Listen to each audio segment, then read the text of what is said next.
여러분, 미국인의 은퇴 생활이라고 하면 어떤 그림이 떠오르시나요?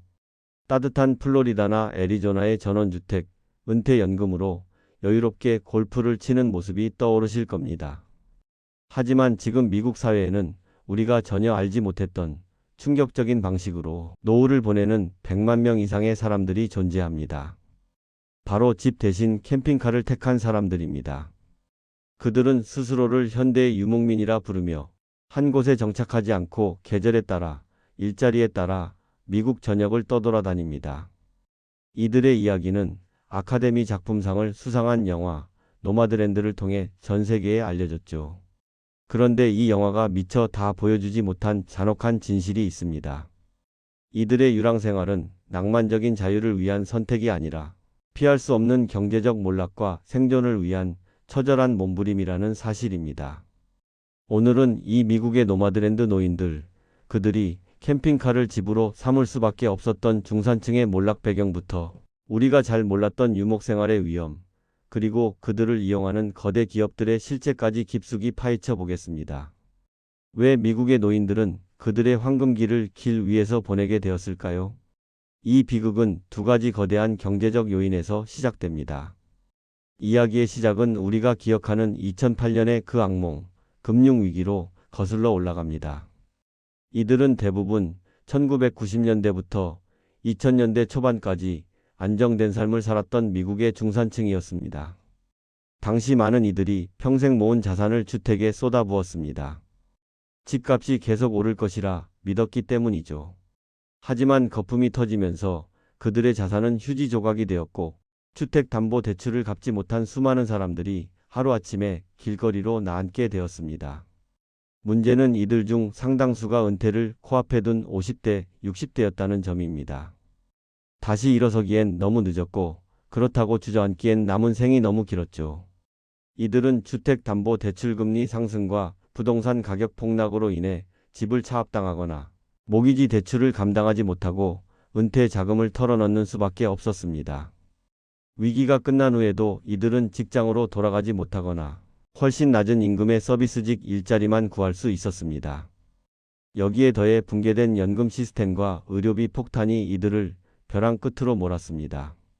미국은 퇴직 후 국가가 지급하는 사회보장연금만으로는 안정적인 생활이 불가능한 구조입니다.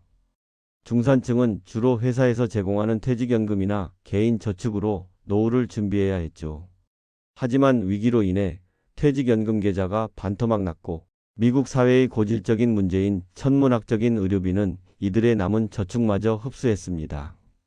결국 집을 유지하는 비용과 의료비를 합치면 연금 수령액으로는 감당할 수 없는 수준이 되었습니다.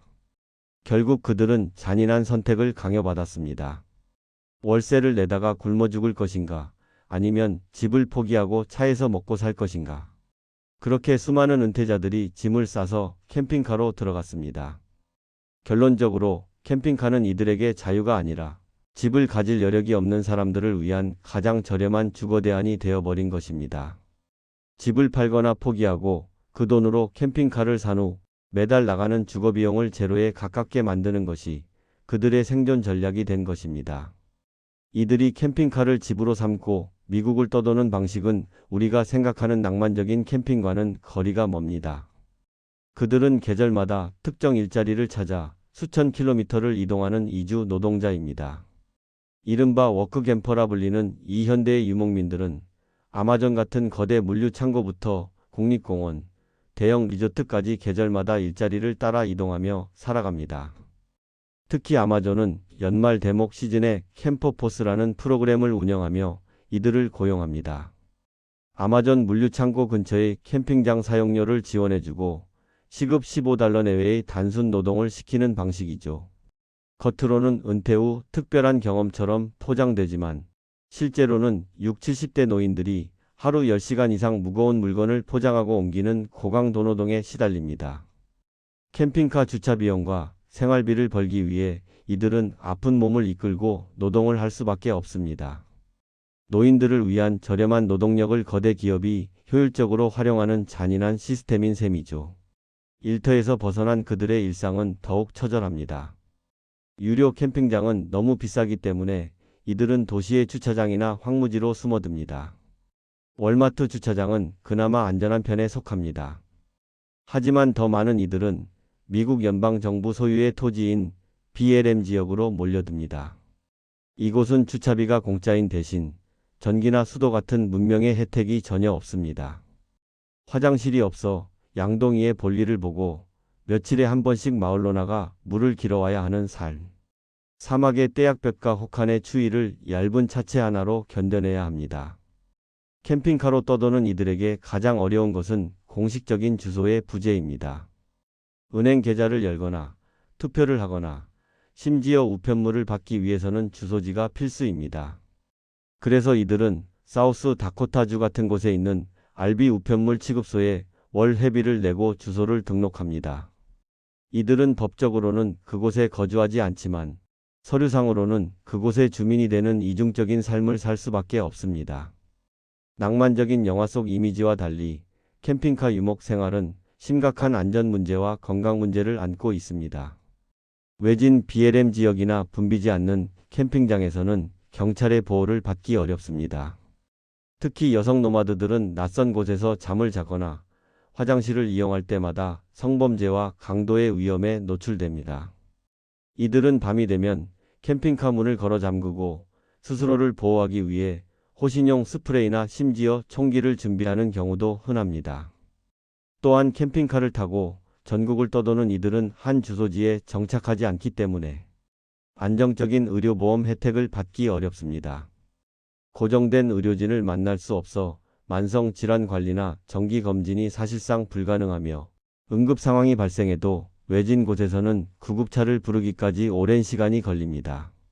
노마드들 사이에서는 아프면 멈춘다는 말이 있을 정도로 건강 문제는 이들의 가장 큰 생존의 위협입니다.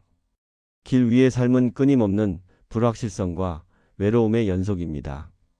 매번 낯선 사람들과 짧게 관계를 맺고 헤어지며 심지어 가족이나 친구들과도 물리적으로 멀어지게 됩니다.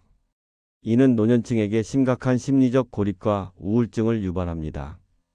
그들은 차가 고장나거나 돈이 떨어질 때 기댈 곳이 없다는 불안감을 매일 안고 살아갑니다. 그럼에도 불구하고 이들은 왜 다시 집으로 돌아가지 않을까요? 인터뷰를 해보면 많은 노마드들이 이렇게 말합니다.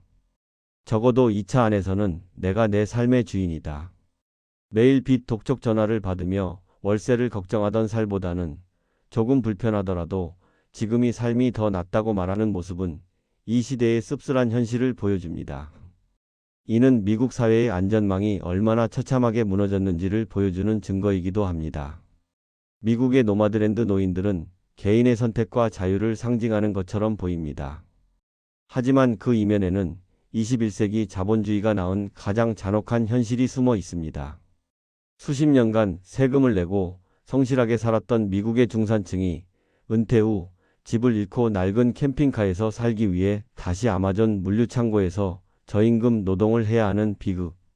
이들의 이야기는 단순히 미국만의 문제가 아닙니다. 폭등하는 집값, 불확실한 연금, 그리고 재앙적인 의료비는 전 세계 선진국들이 직면한 문제입니다. 미국의 노인들이 집을 잃고 차 위를 떠돌 때 대한민국은 이미 OECD 노인 빈곤율 1위라는 차가운 성적표를 들고 있습니다. 캠핑카 대신 비좁은 쪽방과 고시원이 그들의 마지막 거처가 되고 택배 상자 대신 거리의 폐지 리어카가 7, 80대 노인들의 손에 들려 있습니다. 미국의 노마드랜드가 광활한 대륙 위에서 벌어지는 유랑의 비극이라면 대한민국의 노후는 화려한 도시의 그늘 속에 갇힌 보이지 않는 감옥입니다. 2025년 초고령 사회 진입을 앞둔 우리나라도 이제 노후 보장과 주거 안정성에 대한 근본적인 질문을 던져야 할 때입니다. 여러분은 이들의 삶을 어떻게 생각하시나요? 여러분의 생각을 댓글로 남겨주세요. 오늘 영상이 흥미로우셨다면 구독과 좋아요 부탁드립니다. 그럼 다음 편에서 더 놀랍고 진실한 이야기로 글로벌 지식 탐구를 이어가겠습니다.